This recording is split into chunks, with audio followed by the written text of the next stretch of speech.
येवला शहरातील अमरधाम येथील महामृत्युंजय मंदिरामध्ये प्रदोष पूजा मोठ्या भक्तिमय वातावरणात संपन्न झाली। यावेळी सकाळपासूनच शिवभक्तांनी दर्शनासाठी गर्दी केल्याचे यावेळी दिसून आलं।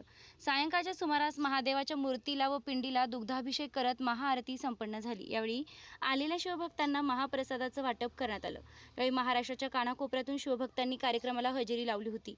मंदिर परिसरात आकर्षक अशी विद्युत रोषणाई करण्यात येऊन भजन संध्याचा कार्यक्रम देखील मंदिर परिसरामध्ये प्रदोष निमित्त ठेवण्यात आला होता। तसेच रक्तदान शिबिराचं देखील यावेळी आयोजन करण्यात आलं होतं। आलेल्या शिवभक्तांनी रक्तदान केलंय। बोला। जय भोले। आज सोमप्रदोष असल्याने सकाळपासून भाविकांची आलोट गर्दी होती व मतदान असल्यामुळं तरी 4 वाजेला आमचा अभिषेक चालू झाला व आरती केल्यानंतर बेल व रुद्राक्षाची वाटप झाली। तरी आज रेकॉर्ड ब्रेक अशी भाविकांची गर्दी होती। 7 ते 8 हजार भोले भक्तांनी प्रसादाचा लाभ घेतला व इतर राज्यातून महाराष्ट्र सोडून इतर राज्यातून सुद्धा भाविक येवला येथे अमरधाम मंदिरात येतात।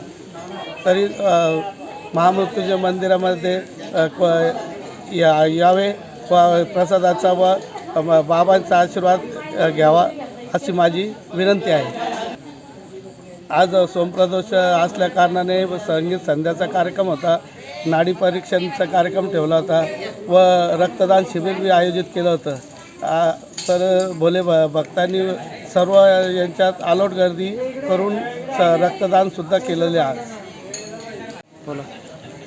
आज सोमप्रदोष असल्यामुळे त्या निमित्ताने येवला येथे अमरधाम ठिकाणी महामृत्युंजय मंदिराच्या तिथे रक्तदान शिबिर आयोजित करण्यात आलं। तर त्या निमित्ताने 40 बॅग कलेक्शन झालं आणि अशाच पद्धतीने रक्तदान केलं पाहिजे सर्वांनी।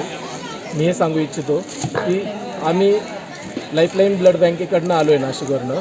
तर ज्या लोकांना रक्ताची गरज असते त्यांच्यासाठी रक्तदान करावं आणि हा मॅसेज प्रत्येकाने पाहावं आणि रक्तदान करावं व याच्या पाठीमागून हाच उद्देश आहे माझा की जास्त प्रमाणात रक्तदान करावे। आणि बोला।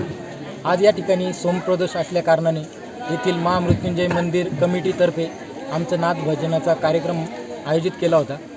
आमचा हा नाथ भजनाचा कार्यक्रम जवळपास 8 वाजेपासून तर आता 12 वाजेपर्यंत चालू आहे। यामध्ये सर्व भाविक भक्तांनी आवर्जून उपस्थिती लावली व आमचा गायनाचा कार्यक्रम ऐकला याबद्दल मी त्यांचे धन्यवाद मानतो।